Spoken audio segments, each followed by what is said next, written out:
మీకందరికీ యేసయ్య పేరట వందనాలు. ఈ రెండవ రోజు కూడా దేవుని వాక్యాన్ని మీతో పంచుకోవడానికి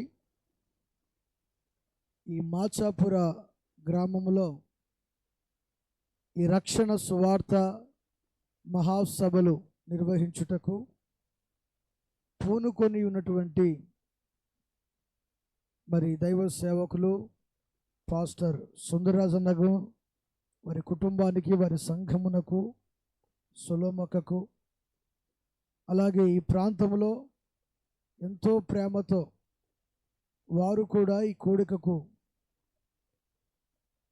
సహకరించుటకు అన్ని విషయాల్లో ముందుండి యవనస్తులేమి, పెద్దలేమి, దైవ సేవకులేమి, సంఘస్థులేమి అందరూ కూడా ఈ పని విషయంలో పూనుకొని ఉన్నందుకు వారికి కూడా, సేవకులకు, తోటి సేవకులకు, పెద్దలకందరూ కూడా నా హృదయపూర్వకమైన వందనాలు తెలియజేస్తున్నాను.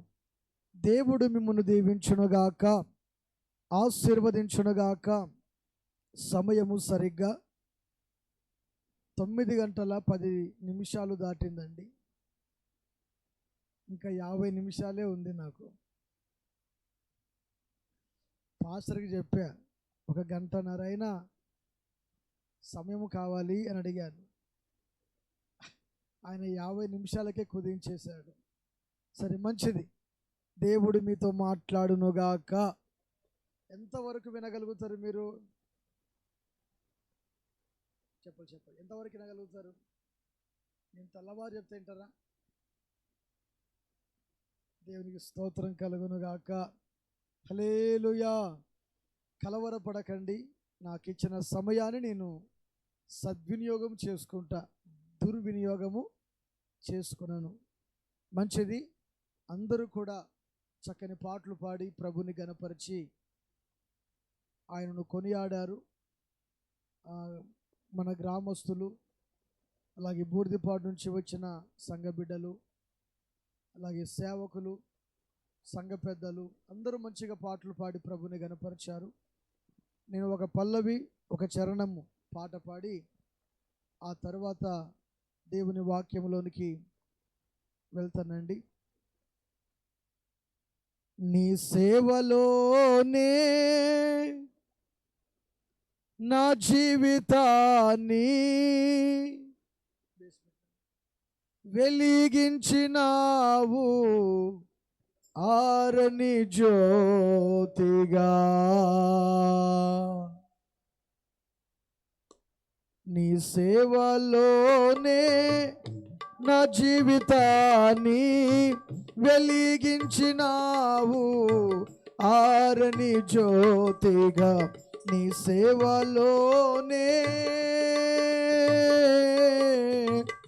యేసయ్యా, యేసయ్యా, యేసయ్యా, యేసయ్యా, యేసయ్యా, యేసయ్యా, యేసయ్యా, నా యేసయ్యా. నీ సేవలోనే నా జీవితాన్ని వెలిగించినావు, ఆరని జ్యోతిగా. నీ సేవలోనే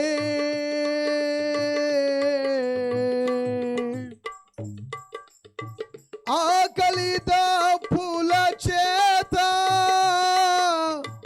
అలసి నేనుండగా, ఆకలి దప్పుల చేత అలసి నేనుండగా, కెరీతువాగును చూపించినావు, జీవాహారము నాకిచ్చినావు. కెరీతువాగును చూపించినావు, జీవాహారము నాకిచ్చినావు. నీ సేవలోనే నా జీవితాన్ని వెలిగించినావు, ఆరని జ్యోతిగా నీ సేవలోనే. దేవునికి స్తోత్రం కలుగునుగాక. మహామహిమగల తండ్రి, పరిశుద్ధుడా, నిలబడిన నీ సేవకుని వట్టివాణ్ణి, మట్టివాణ్ణి, దుమ్ముకు ధూళి వంటి వాణ్ణయ్యా. ఈ రెండవ రోజు ఈ రక్షణ సువార్త స్వస్థత మహాసభలు నైనా నీ సేవకునిగా నన్ను మీరు మీ సిలువ చాటు మరుగు చేసుకొని నీ ప్రజలకు కావలసిన వర్తమానం అందించమని యేసు నామములో ప్రార్థన చేయుచున్నాను తండ్రి, ఆమేన్. హల్లెలూయా. ఓన్లీ ఎక్కువ పెట్టు, హాల్ ఎఫెక్ట్ వద్దు. దేవుని వాక్యంలోనికి మనము వెళ్దాం. పరిశుద్ధ గ్రంథమైన బైబిల్ గ్రంథంలో నుండి ఎన్నో శ్రేష్టమైన సంగతులు మీరు వింటున్నారు. వింటూ మీ కుటుంబాలను, మీ జీవితాలను దేవుని సన్నిధిలో స్థిరపరుచుకుంటున్నారు. దేవునికి స్తోత్రం కలుగునుగాక. మీ పక్కన ఉన్న వాళ్ళకు సెకండ్ ఇచ్చి, వినబడుతున్న వాక్యము, చెప్పబడుతున్న వాక్యము లేక చెప్పబడుతున్న వాక్యము నీ కొరకే అని చెప్పండి ఒకసారి. ఎందుకు సిగ్గుపడుతున్నారు? ఆమె నీకు చెప్పాలి, నువ్వు ఆమెకు చెప్పాలి. ఆయన నీకు చెప్పాలి, ఆయన నీకు చెప్పాలి, నీవు ఆయనకు చెప్పాలి. తప్పుంది ఇందులో? నేను అన్నమాటైనా రాంగా? పెద్దలు చెప్పాలి, ఆయనకు నా పురుషులు. రైటా రాంగా? దేవుని స్తోత్రం కలుగునుగాక. హల్లెలూయా. వినగలిగిన చెవిని, గ్రహించే మంచి మనసును, కూర్చునే కుదురుబాటు నా దేవుడు మీకు, మీ కుటుంబాలకు అనుగ్రహించునుగాక. హల్లెలూయా.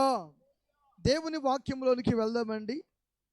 పరిశుద్ధాత్ముడు మీ నిమిత్తము నేను ప్రార్థన చేసినప్పుడు నాకు ఒక మాటను జ్ఞాపకము చేశాడు.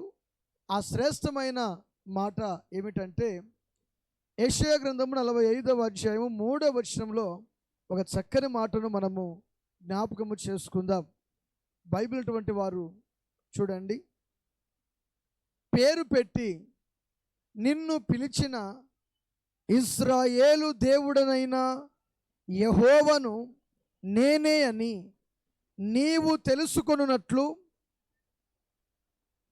అంధకార స్థలములలో ఉంచబడిన నిధులను, రహస్య స్థలములోని మరుగైన ధనమును నీకిచ్చెదను. గట్టిగా చప్పట్లు కొట్టి ప్రభుని స్తుతిద్దామా? బిగ్గర కొట్టండి. క్రీస్తు యేసునందు ప్రియ దేవుని ప్రజలారా, దేవుని సేవకునిగా మీకు చెప్పేటువంటి మాట ఏమిటంటే, పేరు పెట్టి నిన్ను పిలిచిన ఇశ్రాయేలీయుల దేవుడు. పేరు పెట్టి నిన్ను పిలిచిన ఇశ్రాయేలీయుల దేవుడు. ఎవరిని పిలుస్తున్నారు? దేనికి పిలుస్తున్నారు? గమనించాలి. నిద్రపోతున్న వ్యక్తులను లేపడానికి బిగ్గరగా కేక వేసి పిలుస్తారు, ఒకటి.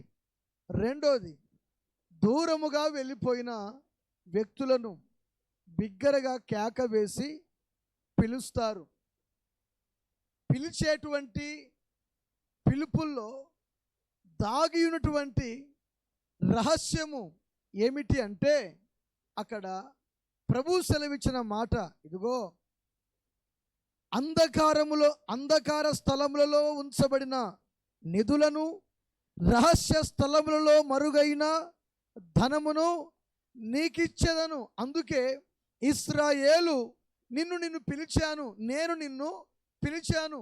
నీవు నా పిలుపుకు లోబడాలి, నా పిలుపుకు విధేయురాలివి నువ్వు కావాలి అని దేవుడు ఎంతో కోరుకుంటున్నాడు. దేవునికి స్తోత్రం కలుగునుగాక. దేవుని కోరిక ఎంతో విలువైనది, దేవుని కోరిక ఎంతో ఉన్నతమైనది. అయితే ఈ పూట దేవుని సేవకునిగా మీకు చెప్పేటువంటి వాక్య, అమ్మాయిలు మీరు మాట్లాడద్దు, వాక్యము ఏమిటంటే పిలువబడుట. అందరూనండి, మరోసారండి, పిలువబడుట. గమనించాలి, చాలామంది పిలువబడతారు, పిలువబడతారు. సువార్త నిమిత్తం పిలువబడతారు, సేవ నిమిత్తం పిలువబడతారు, పరిచర్య నిమిత్తం పిలువబడతారు.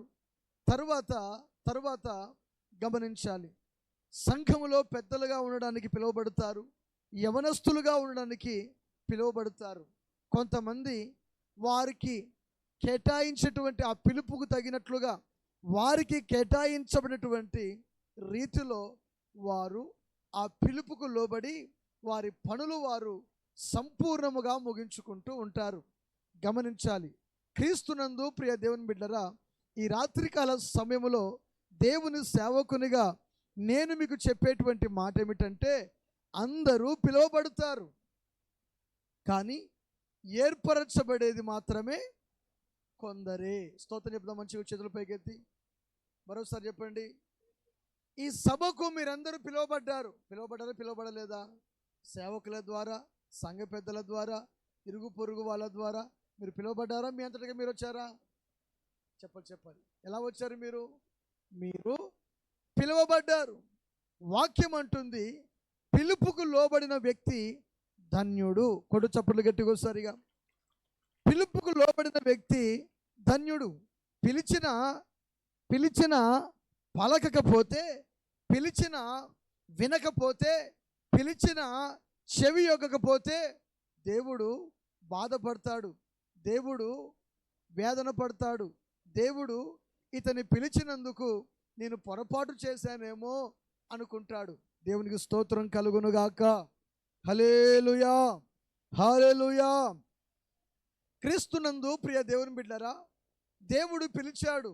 ఆదామా ఎక్కడున్నావు అన్నాడు. ఎవరు పిలిచాడు? పిలిచాడా? పిలవలేదా? చల్లని పూట సాయంకాల వేళ ఆయన పిలిచాడు. ఆదామా ఎక్కడున్నావు? ఆయన పిలిచినప్పుడు ఆయన స్వరము విన్నాడు, కానీ దిగంబరిగా ఉండి చెట్ల పొదల చాటున దాక్కున్నాడు. ఆదాం, ఎందుకు నువ్వు దాక్కున్నావు? కారణం ఏమిటి? దాక్కోవాల్సినటువంటి పరిస్థితి ఎందుకు వచ్చింది నీకు?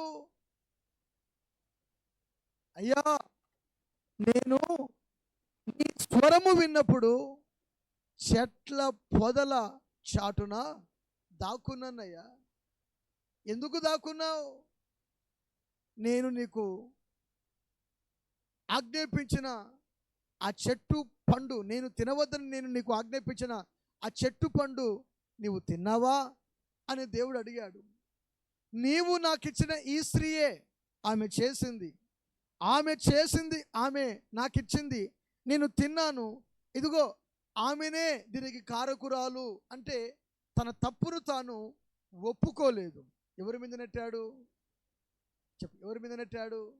నీవు నాకు ఇచ్చిన స్త్రీయే. మనము కూడా అప్పుడప్పుడు ఏదైనా నేరము మన మీదికి వస్తుందంటే మనము ఎవరి మీద చెప్తాం? వీడు చెప్పినా కానీ వినలేదు, వీని మాట విని పోయి బురదలో పడ్డాను, గోతులో పడ్డాను, నూతిలో పడ్డాను అని మాట్లాడుతూ ఉంటారు. ఎవరి మీద అంటే వీడు తప్పు చేశాడు, వాడు తప్పు చేశాడు, ఇద్దరు తప్పు చేశారు, కానీ నేరం ఎవరి మీదకి వచ్చింది? వాడి మాట వినందుకు నేను వానితో పాటు పోయినాను అని. అంటే నేరము వాని మీదకి వేస్తున్నాడు, కానీ తన తప్పును, నేను చేసింది తప్పే, నేను చేసింది పొరపాటే, అయ్యో ఈ విధంగా చేయకుంటే బాగుండేమో కదా అనేటువంటి ఆలోచన తత్వము మానవునికి రావాలి. నా ప్రియమైనటువంటి దేవుని ప్రజలారా, దేవుని సేవకునిగా నిన్ను మీకు చెప్పేటువంటి మాట ఏమిటంటే, దేవుడు పిలిచినప్పుడు పిలుపబడాలి. దేవుడు పిలిచినప్పుడు విధేయురాలివి నువ్వు కావాలి. ఆ పిలుపు ప్రకారంగా నువ్వు బ్రతకాలి తప్ప పిలుపును ఉల్లంఘించి త్రోసివేసి వెళ్ళకూడదు. హల్లెలూయా, హల్లెలూయా. ఆ విధంగా నువ్వు వెళ్ళినప్పుడు జరిగేటువంటి పరిణామం ఏమిటంటే శ్రమ. గమనించాలి, ఆదాము అవ్వలు దేవుని పిలుపుకు లోబడినందువలన వారికి ఏ శ్రమ వచ్చిందంటే ఏదేను వనములో నుండి బయటకు వెళ్ళిపోయేటువంటి స్థితి. నెట్టివేయబడ్డారు. అయ్యా, ఎందుకు నువ్వు నెట్టివేయబడ్డావు? ఆదామా, అవ్వమ్మ, నువ్వు ఎందుకు నెట్టివేయబడ్డావు? అయ్యా, నేను నెట్టివేయబడని గల కారణం ఏమిటంటే ఇంకో వ్యక్తి స్వరము విన్నాను. ఎవరి స్వరము? ఎవరి స్వరము? పలకరే. ఇంకో వ్యక్తి స్వరము. పిలుపుకు లోబడకుండా పోవడానికి గల కారణం ఎవరు? పిలుపుకు ఎందుకు విధేయురాలివి నువ్వు కాలేకపోతున్నావు? ఎందుకు నువ్వు పిలువబడినటువంటి ఆ స్వరానికి విధేయురాలివి నువ్వు కాలేకపోతున్నావు అంటే గమనించాలి, ఇంకో వ్యక్తి నిన్ను డిస్టర్బ్ చేస్తున్నాడు. అవ్వమ్మ విషయంలో అదే జరిగింది. ఏదెను వనములో ఉన్నప్పుడు వారిద్దరే ఉన్నారు. ఏదెను వనములో ఉన్నప్పుడు వారిద్దరే మాట్లాడుకోవాలి, వారిద్దరే వినాలి, వారిద్దరే విధేయులుగా బ్రతకాలి. కానీ వారిద్దరికి యేసుక్రీస్తు ప్రభు వారి స్వరము తప్ప ఇంకా ఎవరి స్వరము కూడా వినబడకూడదు. హల్లెలూయా. ఇంకో వ్యక్తి యొక్క స్వరము వినబడిందంటే ఆ వ్యక్తి కుటుంబాన్ని చీల్చేవాడు, ఆ వ్యక్తి కొంపల్ని ఆర్చేవాడు, ఆ వ్యక్తి కొంపలకు చిచ్చు పెట్టేటువంటి వ్యక్తి. అందుకని ఆ వ్యక్తి మాట నువ్వు విన్నావనుకో, నీ జీవితం అంతా కూడా స్పాయిల్ అయిపోతుంది. అందుకని మూడో వ్యక్తి మాట వినకూడదు. సంఘములో కూడా ఇంకో వ్యక్తి మాటలు. ఎక్కడ? సంఘములో ఇంకో వ్యక్తి మాటలు. ఇప్పుడు సంఘం అన్న తర్వాత ఒక కట్టుబాటు కలిగి ఒక సేవకుని మాట వింటే ఆ సంఘము ఆశీర్వదించబడుతుంది. కొట్టు చప్పట్లు గట్టిగా ఒకసారి. ఆశీర్వదించబడుతుందా లేదా గమనించండి.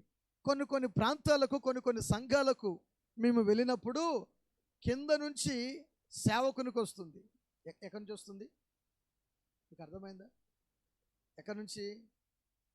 కింద నుండి.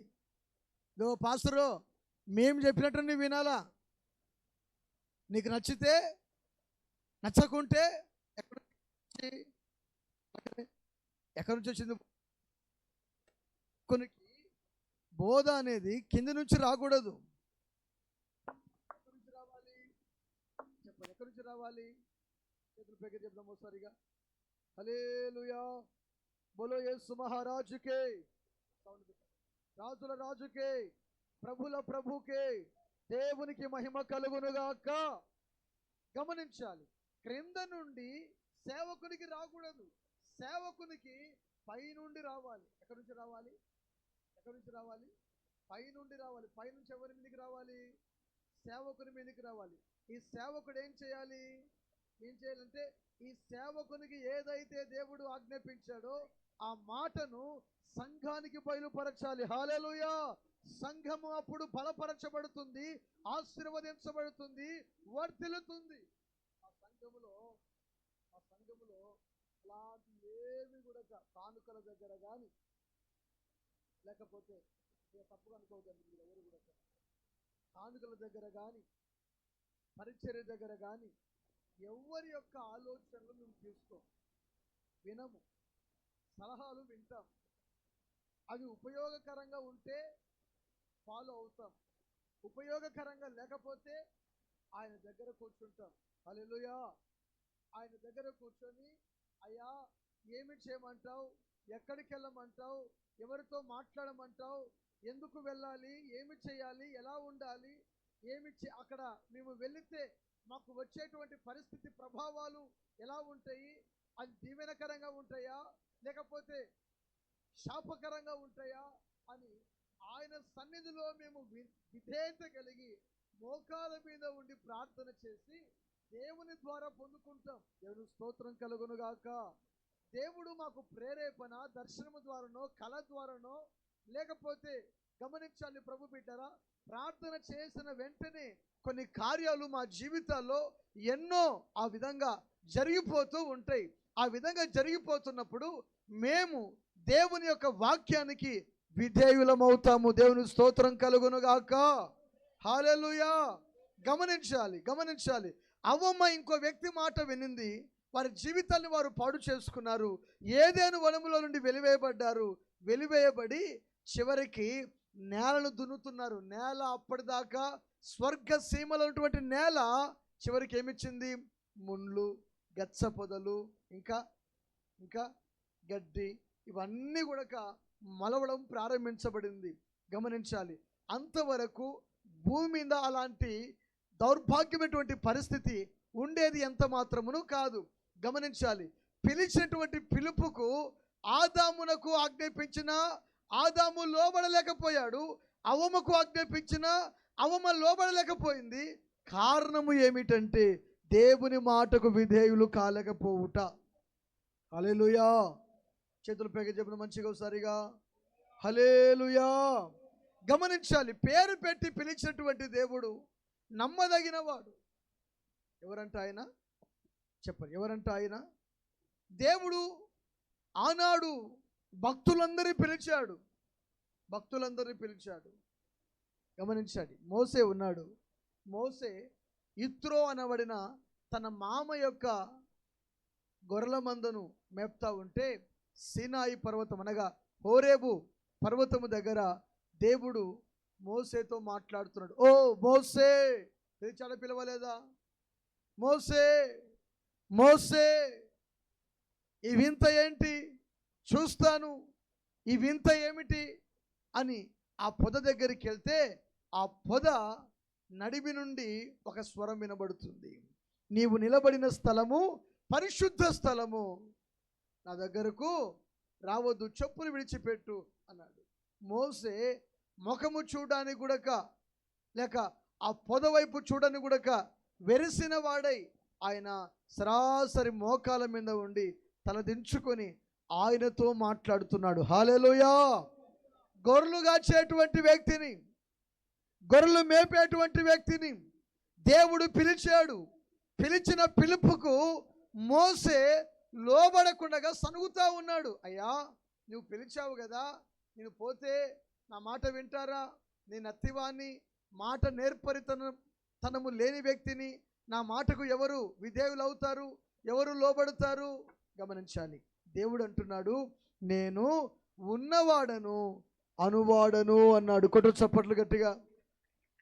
నేను ఉన్నవాడను అనువాడను అనగా దేవుడు కలగ చేసినటువంటి సృష్టి యావత్తు కాకుండా ఇంకా వారు ఏదైనా అడిగితే నేను చేయడానికి సిద్ధముగా ఉన్న దేవుడను అంటున్నాడు. హల్లెలూయా.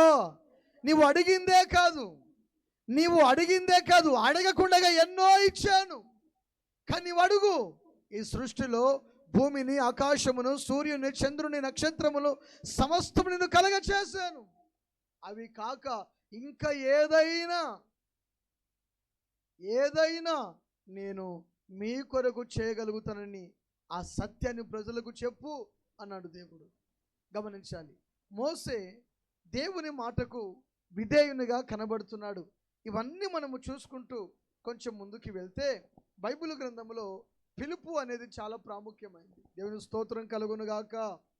ఇక్కడ కూడి ఉన్న మీరందరూ కూడా ఎవరో ఒకరి ద్వారా పిలువబడ్డారు, వచ్చారు, మంచిదే. ఒకటి. రెండోది, సంఘ సహవాసమునకు పిలువబడుతున్న వారు ధన్యులు. ఏ సహవాసమునకు? సినిమాకి వెళ్దాం పిలుస్తారు, సినిమాకి వెళ్దాం వస్తావారా? ఏరాబాయ్ అమ్మాయి సినిమాకి వెళ్దాం వస్తారా అన్నప్పుడు స్నేహితులు పద పోదాం. ఎక్కడికి చెప్పరే? మీరు సినిమాలకు పోరు కదా, మనుషులు మీరండి, యవనస్తులు కానీ పెద్దలు కానీ సినిమాలకు వెళ్ళరు. గమనించాలి, సినిమాకు పోదాం, సినిమాకి వెళ్దాం అని పిలిచినప్పుడు పోదాం పద అని అనుకునే బ్యాచ్ ఇంకొంతమంది. పెళ్ళికి పోదాం, ఎక్కడికి? పిలువబడరా పెళ్ళికి? పత్రికలు కూడా పెళ్లి పిలుపు వేస్తారా? పెళ్లి పిలుపు, పెళ్లి పత్రిక, కుటుంబ సమేతంగా సఫర్ వారందరూ కూడా వచ్చి మమ్మను ఆనందింపజేయ ప్రార్థన రకరకాలుగా వేస్తూ ఉంటారు. గమనించాలి, అన్ని విషయాల్లో ఒక రాజకీయ పార్టీకి పిలువబడతారు, కార్యకర్తలు పిలువబడతారు, నాయకులు పిలువబడతారు, కుటుంబంలో ఉన్న వాళ్ళు పిలువబడతారు. రకరకాల ఫంక్షన్లకు రకరకాల విధాలుగా నానా విధాలటువంటి కార్యక్రమాలన్నిటికీ పిలువబడుతున్నారు మనుషులు. మంచిదే. సేవకులైన మేము కొన్నిసార్లు ప్రార్థనలకు పిలువబడతాం. విశ్వాసులైన మిమ్మల్ని కూడా మేము ప్రార్థనలకు ఆహ్వానిస్తాం, కాదనట్లేదు. కానీ ఒకటి చెప్తున్నాను, గమనించాలి, దేవుడు ఒకవేళ నిన్ను పిలిచినప్పుడు ఆ పిలుపుకు నువ్వు ఎలా రెస్పాన్స్ ఇస్తున్నావు, ఆ పిలుపుకు నువ్వు ఎలా విధేయుడు అవుతున్నావు, విధేయురాలు అవుతున్నావు, ఆ పిలుపుకు తగినట్లుగా నువ్వు బ్రతుకుతున్నావా, పిలుపు లేకుండా జీవితాన్ని పాడు చేసుకుంటున్నావా గమనించాలి. వాక్యమునకు పిలువబడిన వారు ధన్యులు. కొట్టు చప్పట్లు గట్టిగా. వాక్యానికి పిలువబడిన వారు ధన్యులు. సంఘ సహవాసమునకు పిలువబడిన వారు ధన్యులు. పిలుపు చాలా ప్రాముఖ్యమైంది. ఒక విశ్వాసి తన విశ్వాస జీవితంలో ఏ విధముగా పిలువబడుతున్నాడో వారు ఆ పిలుపుకు అలాగే లోబడి ఉండాలి. దేవుని వాక్యములో అసలు ఎందుకు పిలువబడాలండి? వాక్యము చేత నువ్వు పిలువబడాలి, మంచిది. అసలు ఎందుకు పిలువబడాలి? యేసుక్రీస్తు ప్రభువారు కూడా చేపలు పట్టేటువంటి పేతురు, యోహాను, అంద్రయ, యాకోబు వీళ్ళందరినీ ప్రభు పిలిచాడు. వారు వారి దోణలను శుభ్రము చేసుకుంటా ఉంటే, ఇదిగో నీవు వచ్చి నన్ను వెంబడించు అన్నాడు. గట్టిగా చప్పట్లు కొట్టి ప్రభుని స్తుతిద్దామా? నీవు వచ్చి నన్ను వెంబడించు. ఎవరిని వెంబడించాలి? ఎవరిని వెంబడించాలి? రాజకీయ నాయకుడు గనక వచ్చాడు అనుకోండి మన ఊరికి, ఒక కోటర్ ఇస్తాం, వస్తావారా అంటే ఆ జెండా పట్టుకొని, ఎవరు? యోసేపే ఉండేదాడ, దానియేలే ముందు ఉండేదాడ జెండా పట్టుకొని. పిలిస్తే దానియేలు ఏం చేస్తాడు? ఎవరి పేరు ఎందుకు, నా పేరు చెప్పుకుంటాడు. దానియేలు ముందుంటాడు. ఎందుకు? ఆ డ్యాన్స్ చేసేదాడే, అన్ని కార్యక్రమాలకు వాడే ఉంటాడు. కానీ దేవుని వాక్యానికి లోబడడు, వాక్యానికి విధేయులు కారు. దేవుని స్తోత్రం. నిద్రపోతున్న వాళ్ళ స్తోత్రం చెప్పండి.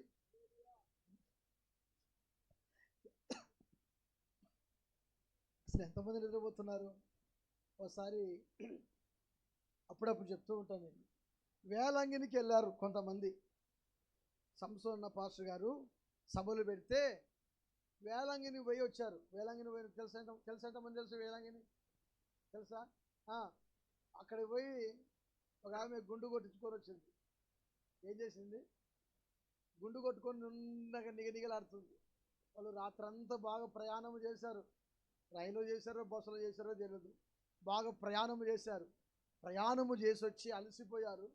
ఒక ఆమె ఇంటి పక్కన అక్క, సంసోన్న పాస్టర్ గారు వచ్చారు, సభలు పెట్టారు, పోదాం పద కానిదంట ఆత్మకూరుకి వెళ్ళి. సరే పోదాం పద అని చెప్పేసి, మేము ఇప్పుడే వచ్చినది, ఒక గంటగా వస్తాం లేదు. ఏమో నేను పోతున్నా అంటే, ఆగు నాకు తోడెవరున్నారు, వస్తూ ఉండు, 10 నిమిషాలు అయిందంట ఆమె. సరే అని చెప్పేసి ఆమె వాళ్ళు ఏదో కొంచెం బాగా అలసిపోయి ఎక్కడికి వచ్చారు? ప్రార్థనకు వచ్చారు. ఆ ఇంట్లో 2 గుండ్లు. ఎన్ని గుండ్లు? 2 గుండ్లు. 2 గుండ్లు. ఈ 2 గుండ్లు ఏం చేసినారంటే, ఇద్దరు ప్రార్థనకు వచ్చారు, కూర్చున్నారు, బాగా అలసిపోయినారు కదా, లైట్ కిందనే కూర్చున్నారు. ఆ రోజుల్లో ట్యూబ్ లైట్లు కట్టేది. ఏ లైట్లు తెలుసా మీకు? ఒక కర్రకు 2 లైట్లు కడతారు, అవతల ఇవతల. ఆ లైటు కింద కూర్చుంది ఆమె. ఆమెకు కొంచెం తొర్రి పళ్ళు, ఏమనుకోవద్దండి, ఆమెకు తొర్రి పళ్ళు. ఆమె ఏం చేసిందంటే, బాగా ఆ లైట్ కర్ర ఉంటే ఆ లైట్ కర్ర కానుకొని నోరు పండు సందు బాగా కనబడతా ఉంది, నోరు బాగా తెరిచింది. పాస్టర్ గారు చూస్తూ ఉన్న పండుకునేదేదో కొంచెం, అంటే అంత అలసిపోయినప్పుడు కొంచెం దూరమో ఇంటి దగ్గర పండుకున్నా బాగుండేమో. ఒక ఈగ ఉంటుంది కదా, ఆ టెంకెల్ లెక్క కొంచెం దుబ్బగా ఉంటాయి. ఆ పల్లెటూరులో, అంటే ఈ రోజుల్లో ఇంకా ఈగలు తగ్గినాయి, కానీ కొన్ని గ్రామాలకు మేము వెళ్తే లైట్ల చుట్టూ ఈగలే ఉంటాయి, ముఖానికి వచ్చి పడుతూ ఉంటాయి, బట్టల్లోకి దూరి, అవి బనిగిన్లోకి దూరి ఆ చిన్నగా పాకుతూ ఉంటాయి. అవి ఎదిరించుకుంటూ వాక్యం చెప్పాలా. అలాంటి కఠినమైనటువంటి పరిస్థితి. అలాంటి దినాల్లో ఆ లైట్ కింద ఉంటే ఆ ఈగ ఆమె దగ్గరికే వచ్చింది. ఆ నోరు తెరిచింది కదా, ఆ పురుగు అనుకుందంట, ఇదేదో బొర్రలాక్క ఉంది, పెద్ద బొర్రలాక్క ఉంది, ఇది చిన్నగా లేదు, ఈ బొర్రలకి ఎట్లా పోలా అని చూస్తూ ఉంది. అది దానికి అర్థం కాక ఆ ఈగ ఆమె చుట్టే తిరుగుతూ ఉంది. గుండు ఉంది కదా, ఆమె చుట్టే తిరుగుతూ ఉందంట. ఆమె చుట్టూ తిరుగుతూ ఉంది. ఆమె నోరు తెరుచుకొని అలా నిద్రపోతూ ఉంది. పాస్టర్ గారు చూస్తూ ఉన్నారు. ఆమె చుట్టూ తిరుగుతూ ఉంది. నీ అంటారు అడిగిపోయి ఎక్కడికి, బొర్ర దగ్గరికి పోయి, ఆ నోటి దగ్గరికి పోయి. ఆమె జల్దుగా అందరూ వాక్యం వింటూ ఉన్నారు. ఈమె బాగా నిద్రలో ఉంది. ఆమె ముందున్నామె కూడా కొంచెం నిద్రలోకి జారుకుంది. ఆమె ఏం చేసిందంటే, ఆ బుర్ర ఉందని చెప్పిన కదా తొరిపల్లామె, ఒక పండు కొంచెం పెద్దగా వచ్చింది. ఇది పెద్దగా ఉంది పండు, ఓ సైడ్ పండు కొంచెం పెద్దగా వచ్చింది. అమ్మ తప్పుగా అనుకోద్దని తల్లి. ఆమె ఏం చేసిందంటే ఆ పురుగు తినింది. నోట్లోకి పోయేసరికల్లా ఆ దవడకేసి నమిలేసింది. నమిలి తూ అని చెప్పేసి అనింది. ఈ తూతూ అనేసరికల్లా ఆమె ముందు వచ్చి పడింది. ఏంటిది? ఆ పురుగులు, నోట్లో ఉన్న తుప్పర్లన్నీ కూడా ఆ గుండె మీద మంది. నిద్రపోతే ఎంత ప్రమాదమో చూడండి. ఏం చేస్తే ప్రమాదం? నిద్రపోతే చాలా ప్రమాదం. దేవుని స్తోత్రం. అందుకని చక్కగా మీరు దేవుని మాటలు విందురుగాక.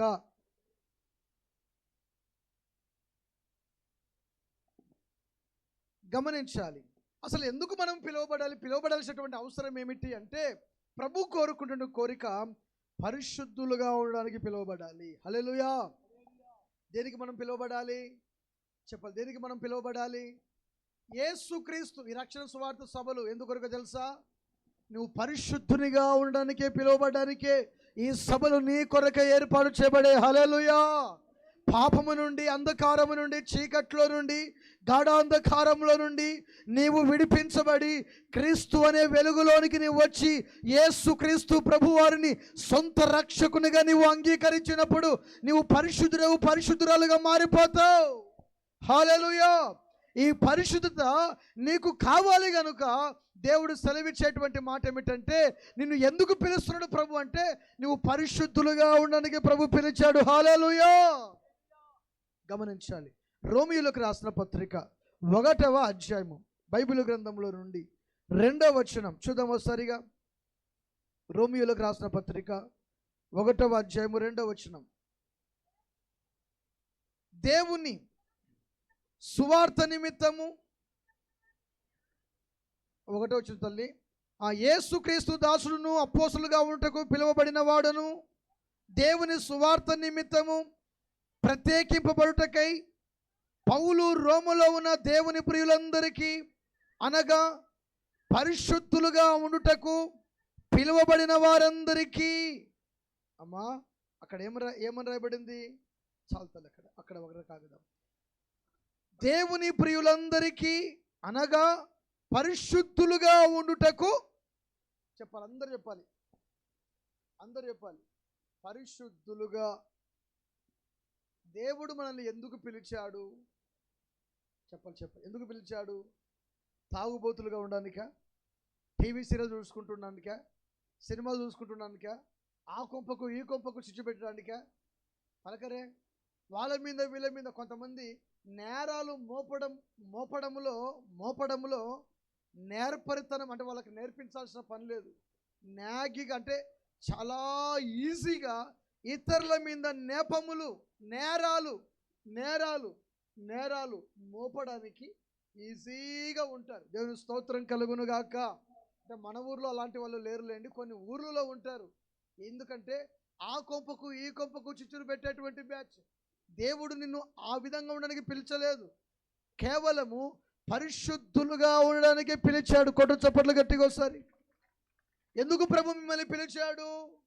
పరిశుద్ధులుగా ఉండడానికి. కొరింథీయులకు రాసిన మొదటి పత్రిక 1వ అధ్యాయం 2వ వచనంలో కూడా ఒక చక్కని మాట అక్కడ మనకు కనబడుతుంటది. చూద్దాం దేవుని బిడ్డలారా, సహోదరులారా. అమ్మ 1వ అధ్యాయం 2వ వచనం. కొరింథీలో ఉన్న దేవుని సంఘమునకు అనగా క్రీస్తు యేసునందు పరిశుద్ధ పరచబడిన వారై పరిశుద్ధులుగా ఉండుటకు పిలువబడిన వారికి మనకును ప్రభువుగా ఉన్న మన ప్రభు అయిన యేసుక్రీస్తు నామములో ప్రతి స్థలములో ప్రార్థించిన వారందరికీ శుభమని చెప్పి వ్రాయునది. దేవుని స్తోత్రం కలుగునుగాక. పౌలు గారు సంఘమునకు లేఖలు రాసేటప్పుడు రోమపత్రికలో కానివ్వండి, కొరింథీలో కానివ్వండి, పరిశుద్ధులుగా ఉండడానికే దేవుడు నిన్ను పిలిచాడంట. కొట్ట చప్పట్లు గట్టిగా ఒకసారిగా. అసలు ఎందుకు పరిశుద్ధులుగా ఉండాలి? పరిశుద్ధులుగా ఉండకపోతే నష్టం ఏమిటి అంటే, నా వైపు చూడాలి. పరిశుద్ధులుగా నువ్వు లేకపోతే పరలోక రాజ్యానికి చేరలేవు. అమ్మా, అర్థమవుతుందా? పరిశుద్ధత లేకపోతే ఎక్కడికి చేరలేవు. పరలోకం ఎక్కడ ఉంటుందో తెలుసా మీకు? బస్ స్టాండ్లో ఉంటుందా? కర్నూలులో ఉంటుందా? మరి కొడుమూరులో ఉంటుందా? మనకు దగ్గర యమునూరు, ఆదోన్లు ఉన్నాయి, ఆ ప్రాంతంలో ఉంటుందా? దొరకదు. పరిశుద్ధత యేసుక్రీస్తులోనే ఉంటుంది. కొట్టు చప్పట్లు. ప్రభు సెలవిచ్చాడు, నేను పరిశుద్ధుడను, మీరును పరిశుద్ధులుగా ఉండండి అని ప్రభు సెలవిచ్చాడు. పరిశుద్ధులుగా ఉండడానికే నిన్ను పిలిచాడు తప్ప మరి దేనికి ప్రభు నిన్ను పిలవలేదు. హల్లెలూయా. నువ్వు పరిశుద్ధునిగా ఉంటే ఆశీర్వదించబడతావు, పరిశుద్ధునిగా ఉంటే దీవించబడతావు, పరిశుద్ధునిగా ఉంటే, పరిశుద్ధురాలుగా ఉంటే పరలోక రాజ్యానికి నీవు ఎత్తబడతావు. హల్లెలూయా. దానియేలు రాసినటువంటి గ్రంథము 2వ అధ్యాయంలో ఓ శ్రేష్టమైనటువంటి మాట అక్కడ మనకు కనబడుతుందండి. అది ఏమిటంటే, దేవుడు తాను ప్రేమించేటువంటి వారికి అనగా తన సంకల్పం చొప్పున పిలువబడిన వారికి అనగా పరిశుద్ధులైన వారందరికీ పరలోక రాజ్యము ఇవ్వడానికి ప్రభువు పూనుకొని ఉన్నాడంట. హల్లెలూయా. చూద్దాం ఒకసారిగా బైబిల్ గ్రంథంలో నుండి దానియేలు రాసినటువంటి గ్రంథము 2వ అధ్యాయము. చక్కని శ్రేష్టమైనటువంటి మాట మనము చూద్దాం. దేవునికి స్తోత్రములు కలుగునుగాక. హల్లెలూయా. మంచిగా చేతులు పైకెత్తి బిగ్గరగా స్తోత్రం చెప్పండి. మరోసారి చెప్పండి, మరొక్కసారి చెప్పండి. దేవునికి స్తోత్రములు కలుగునుగాక. ఆ రాజుల కాలములో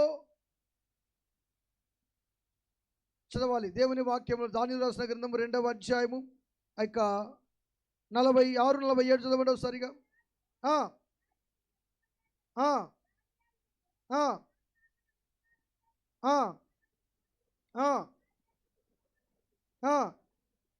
సమర్పించి ఆజ్ఞాపించెను. మరియు రాజు ఈ మర్మమును బయలుపరచుటకు సమర్థుడవైతే దేవతలకు దేవుడును, రాజులకు ప్రభువును, మర్మములు బయలుపరచువాడును. 44 సరి. ఆ రాజుల కాలములో పరలోకమందున్న దేవుడు ఒక రాజ్యమును స్థాపించెను, దానికెన్నటికి నాశనము కలగదు. ఆ రాజ్యము దాని పొందిన వారికి గాక. ఏ రాజ్యం అది? చెప్పు. ఏ రాజ్యం అది? పిలువబడిన వారికి మాత్రమే. ఆ రాజుల కాలములో దేవుడు ఒక రాజ్యమును 44లో అంటున్నాడు, ఆ రాజుల కాలంలో పరలోకమందున దేవుడు ఒక రాజ్యమును స్థాపించును, దానికెన్నటికి నాశనము కలగదు. ఆ రాజ్యము దాన్ని పొందిన వారికి గాక మరి ఎవరికి చెందదు. అది ముందు చెప్పిన రాజ్యములన్నిటినీ పడగొట్టి నిర్మూలము చేయును గాని అది యుగ యుగముల వరకు నిలుచును. దేవుని యొక్క రాజ్యమును గురించి దానియేలు గ్రంథములో దానియేలు నెబుకద్నెజరుకు చాలా చక్కగా వివరిస్తున్నాడు. దేవుని స్తోత్రం కలుగునుగాక. ఆ రాజ్యము దాన్ని పొందిన వారికి గాక అనగా దానికి పిలువబడిన వారికి గాక మరి ఎవరికి చెందదు. మరి ఎవరికి చెప్ప అమ్మా చెప్పాలి. మరి ఎవరికి ఇప్పుడు పరలోక రాజ్యానికి ఎంతమంది పోదాం? చేతులెత్తండి. పరలోక రాజ్యం పోదాం అన్న వాళ్ళు మీకు అందరూ ఆశ ఉందా? నరకానికి ఎంతమంది పోదాం? నరకానికి ఎవరికి లేదా? పలకరే, నేను చెప్పాను కదా. ఓకే, ఒక ఆమె అందరికంటే ముందే చేయెత్తిందంట. ఎవరు? ఒక ఆమె అందరికంటే ముందు చేయెత్తిందంట. ఏమని ఎత్తింది? నరకానికి పోవడానికి అందరికంటే ముందు చేయెత్తింది. అమ్మా నువ్వు ఎందుకు ఎత్తావు తల్లి? అందరు ఎత్తుతున్నారు, నాకంటే ముందు అందరు ఎత్తారు, అందరికంటే ముందు నేను ఎత్తాలని చెప్పేసి ఎత్తారు. అది నరకం అనే సంగతి నాకు తెలియదు. ఎందుకు తెలియదు అంటే నువ్వు అన్కాన్షియన్స్లో ఉన్నావు, వాక్యం వింటలేవు, అన్కాన్షియన్స్లో ఉన్నావు కనుక నీ పని ఏమిటి? నరకానికి పోవడంటే నువ్వు నరకానికి పోవడానికి చేయొచ్చున్నావా? కాదు కాదు కాదు. పరలోక రాజ్యం అంటే ఎంత తాగుబోతుల వ్యక్తిని అడిగినా కానీ ఏమయ్యా పరలోకానికి వెళ్తావా అంటే అవునండి పాస్టర్ గారు పరలోకానికి వెళ్తానండి అని అంటారు. అవునంటారా కాదంటారా? ఖచ్చితంగా మాట్లాడగలుగుతారు. అన్న చాలా మంచి వాళ్ళండి, ఎలాంటి అలవాట్లు లేవు. దేవుని స్తోత్రం కలుగును గాక. హల్లెలూయా. అంతే కదన్నా? రైట్. దేవుని స్తోత్రం. ఎందుకంటే అలాంటి వ్యక్తులు కూడా కోరుకుంటారు. ఏం కోరుకుంటారంటే నరకానికి పోవడానికి ఇష్టపడరు, పరలోక రాజ్యానికి వెళ్ళడానికి ఇష్టపడతారు. కానీ ఆ పరలోక రాజ్యానికి పోవడానికి పరిశుద్ధత అనేది చాలా ప్రాముఖ్యము. ఇప్పుడు చెప్పండి, ఏది ప్రాముఖ్యము? ఏంటిది ప్రాముఖ్యము? పరిశుద్ధత. పరిశుద్ధత ఎలా వస్తుంది? స్నానం చేసినప్పుడు శుభ్రమైపోతాము. ఇంకా ప్రార్థనకి వెళ్ళేటప్పుడు మంచి ఉతికిన బట్టలు ధరించుకొని పోతే పరిశుద్ధమైపోతాం అనుకుంటే అది మన భ్రమ. అయ్యా నా వైపు చూడాలి, అది మన భ్రమ. ఒక మనుషుడు పరిశుద్ధునిగా మార్చబడాలంటే ప్రాచీన స్వభావం విడిచిపెట్టాలి. ఏం విడిచిపెట్టాలి? ఏం విడిచిపెట్టాలి? విడిచిపెట్టాల్సినవి ప్రాచీన స్వభావం, పాపము, చీకటి అనగా వ్యభిచారమే కావచ్చు, త్రాగుబోతనమే కావచ్చు, అబద్ధమే కావచ్చు, మోసమే కావచ్చు, దొంగతనమే కావచ్చు, చెడు చూపే కావచ్చు, ఎవ్రీథింగ్. నీ నోటి మాటను బట్టి కూడా నీవు అపవిత్రుడవు కాకూడదు, నీ చూపును బట్టి కూడా నీవు అపవిత్రుడవు కాకూడదు. ఇవన్నీ కూడా విడిచిపెట్టి యేసు క్రీస్తు ప్రభువునందు విశ్వాసం ఉంచి మారు మనసు పొంది పాప క్షమాపణ పొంది యేసు క్రీస్తు నామములో నీవు బాప్తిస్మము తీసుకున్నప్పుడు ఏమవుతావంటే పరిశుద్ధునిగా నువ్వు మారిపోతావు. కొట్టు చప్పట్లు గట్టిగా ఒకసారిగా. ఆ పరిశుద్ధత నీకు ఎంతైనా అవసరం అంటారా కాదంటారా? పరిశుద్ధత లేకుండా ఎవరు కూడా ప్రభువును చూడలేరు. గనుక నేను పరిశుద్ధులను, మీరు కూడా పరిశుద్ధులుగా ఉండండి అని ప్రభు సెలవిస్తున్నాడు. పరిశుద్ధత మన జీవితంలో చాలా ప్రాముఖ్యమైనది. హల్లెలూయా, హల్లెలూయా. మన జీవితానికి ఆహారం ఎంతో ప్రాముఖ్యం, నీరు ఎంతో ప్రాముఖ్యం. గమనించాలి, మనము చేసేటువంటి ప్రతి పనులు మనకు ప్రాముఖ్యమే. కానీ వాటన్నిటికంటే పరలోక రాజ్యానికి వెళ్ళడానికి ప్రాముఖ్యమైంది పరిశుద్ధత. అనండి అందరూ సరిగా, మరోసారి చెప్పండి. పరిశుద్ధ అనండి గట్టిగానండి. ఏది ప్రాముఖ్యము? ఈరోజు మీకు ఇదే. ఎందుకు నువ్వు పిలువబడ్డావు అంటే పరిశుద్ధులుగా ఉండడానికే, పరిశుద్ధులుగా తయారు చేయడానికే, పరిశుద్ధురాలుగా నువ్వు పరిశుద్ధునిగా ఈ స్థలములో కూర్చోవడానికే, ఈ సభలో నీ కొరకే. హల్లెలూయా. ఒకవేళ నీవు పరిశుద్ధులు లేకుండా అపరిశుద్ధునిగా అపరిశుద్ధురాలుగా ఉన్నావేమో, మార్పు చెందు. సమయము లేదు. రేపు ఏమి సంభవించునో నీవు ఎరగవు. రేపు నీకు ఏమి సంభవిస్తుందో తెలుస్తుందా? చెప్ప తెలుస్తుందా? నీకు పొరపాటును కూడా రేపు ఏమి సంభవించునో తెలియదు. గమనించాలి. ఒకటి, పరిశుద్ధులుగా ఉండడానికి నువ్వు పిలువబడ్డావు. రెండు, ఆశీర్వాదమునకు వారసులగుటకు పిలువబడ్డావు. స్తోత్రం చెప్పడం మంచిగా ఒకసారిగా, మరోసారి చెప్పండి. మొదటిగా పరిశుద్ధులుగా ఉండడానికి పిలువబడ్డావు. రెండోది ఆశీర్వాదానికి వారసులు అవ్వడానికి పిలువబడ్డావు. యాకోబు రాసిన క్షమించాలి పేతురు రాసిన మొదటి పత్రిక 3వ అధ్యాయము 9వ వచనం. ఆశీర్వాదమునకు వారసులు అగుటకు మీరు పిలువబడితిరి గనుక కీడుకు ప్రతి కీడైనను దూషణకు ప్రతి దూషణ అయినను చెయ్యక మీరు దీవించుడి. ఇక్కడ అంటున్నాడు చక్కని శ్రేష్టమైనటువంటి ఆ మాట ఏమిటంటే, క్రీస్తునందు ప్రియ దేవుని బిడ్డరా, ఆశీర్వాదమునకు వారసులగుటకు మీరు పిలువబడితిరి. స్తోత్రం చెప్దాం ఒకసారి మంచిగా, మరోసారి చెప్పండి. పేరు పెట్టి పిలిచిన ఇశ్రాయేలు దేవుడైన యెహోవా సెలవిచ్చినాడు. పరిశుద్ధులుగా ఉండడానికే. ఎలా ఉండడానికి చెప్పాలి? ఎలా ఉండడానికి? పరిశుద్ధులుగా ఉండడానికి పిలువబడ్డావు. రెండోది, ఆశీర్వాదమునకు వారసులు అవ్వడానికి పిలువబడ్డావు. అబ్రహాం ఉన్నాడు అంటే మీ ఇంటి పక్కన ఉన్న అబ్రహాం కాదు. బైబిల్లో అబ్రహాం ఉన్నాడు. అబ్రహాం ఆశీర్వాదాలు లేని వ్యక్తి. అబ్రహాము ఆశీర్వదించబడిన వ్యక్తి. కొట్టు చప్పట్లు గట్టిగా ఒకసారి దగ్గర కొట్టండి. ఊరు అనబడిన ప్రాంతములో అబ్రహాము అనబడిన ఒక వ్యక్తి ఉన్నాడు. ఈ అబ్రహాము అనబడిన వ్యక్తి ఏ విధముగా తన జీవితాన్ని ప్రభువుకు సమర్పించుకున్నాడు, ఏ విధముగా తన జీవితాన్ని ప్రభువుకు విధేయునిగా ఉన్నాడు గమనించాలి. క్రీస్తునందు ప్రియ దేవుని బిడ్డరా, దేవుడు పిలిచినప్పుడు పిలుపుకు లోబడ్డాడు అంతే. ఆదికాండం 12వ అధ్యాయంలో చక్కని శ్రేష్టమైనటువంటి మాటలు ఏమిటంటే, అబ్రహామా అన్నాడు. చూడండి సరిగా 1-2 వచనాలు. అబ్రహామా నీవు లేచి నీ దేశము నుండి. పిలిచాడా పిలవలేదు? అక్కడ చెప్పాలి. ఏం చేశాడు ఆయన? పిలిచాడు. ఏమని పిలిచాడు? అబ్రహామా నీవు లేచి నీ దేశము నుండి, నీ బంధువుల యొద్ద నుండి, నీ తండ్రి ఇంట నుండి బయలుదేరి నేను నీకు చూపించేటువంటి దేశమునకు వెళ్ళు. గమనించాలి. క్రీస్తునందు నా వైపు చూడాలి. ముగిస్తున్నా నేను. అబ్రహాము పిలువబడడానికి కారణం ఏమిటంటే ఆశీర్వాదమునకు వారసులు అవ్వడానికి పిలిచాడు దేవుడు. కొట్టు చప్పట్లు గట్టిగా. అబ్రహాము తండ్రి ఇంట నుంచి వెళ్ళిపోయేటప్పుడు రిక్తునిగానే వెళ్ళిపోతున్నాడు. గమనించాలి. అబ్రహాము తండ్రి ఇంటి నుంచి బయటికి వచ్చినప్పుడు అతడు ఒంటరిగా ప్రయాణము చేశాడు. కానీ దేవుడు ఏం చేశాడంటే అతనిని ఆశీర్వాదమునకు కర్తగా చేశాడు. కొట్టు చప్పట్లు గట్టిగా ఒకసారి. హల్లెలూయా. ఆశీర్వాదమునకు వారసునిగా చేశాడు.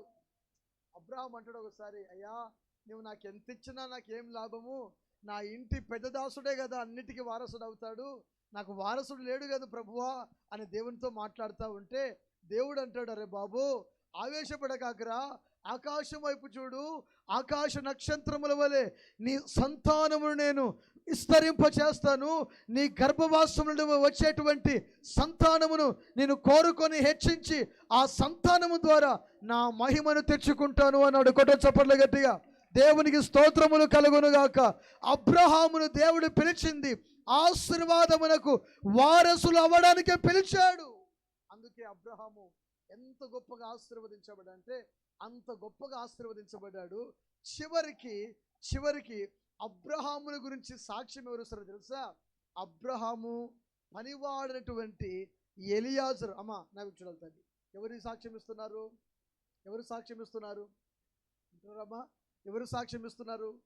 ఎలియాజరు సాక్ష్యం ఇస్తున్నారు. ఎలియాజర్ ఏమని సాక్ష్యం ఇస్తున్నాడు? నా యజమానుని దేవుడు గొప్పగా ఆశీర్వదించాడు. కొట్ట చప్పట్లు గట్టిగా. ఆదికాండం 24వ అధ్యాయంలో రాయబడి ఉంటుంది, నా యజమానుని దేవుడు గొప్పగా ఆశీర్వదించాడు. ఆయన ఆశీర్వాదము అంతో ఇంతో కాదు, చాలా గొప్పగా ఉంది. అంటే దేవుడు పిలిచింది ఆశీర్వాదమునకు వారసులు అవ్వడానికి పిలిచాడు. ఒకటి, పరిశుద్ధులుగా ఉంటే ఆశీర్వాదం అనేది ఆటోమేటిక్గా వస్తుంది. మీకు అర్థమైందా ఈ మాటలు? ఎలా ఉంటే ఆశీర్వాదం వస్తుంది? నేను పాపం చేసుకుంటూ తాగుకుంటూ తిరుగుకుంటూ ఒక ఆమె చర్చికి వస్తుంది. మా చర్చికి ప్రారంభంలో పాస్టరయ్య నా కొరకు ప్రార్థన చేస్తున్నావా అంటుంది.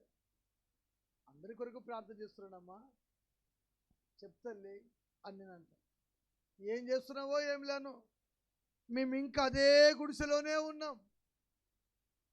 అవునా? అదే గుడిసెలోనే ఉన్నారా? సర్లే తల్లి ప్రార్థన చేస్తా.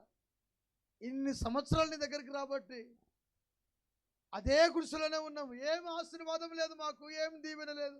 ఏం చేస్తున్నావో ఏం లేను, ఏం చేస్తున్నావో అంటే మాట్లాడేటువంటి విధాన శైలి ఎలా ఉంది?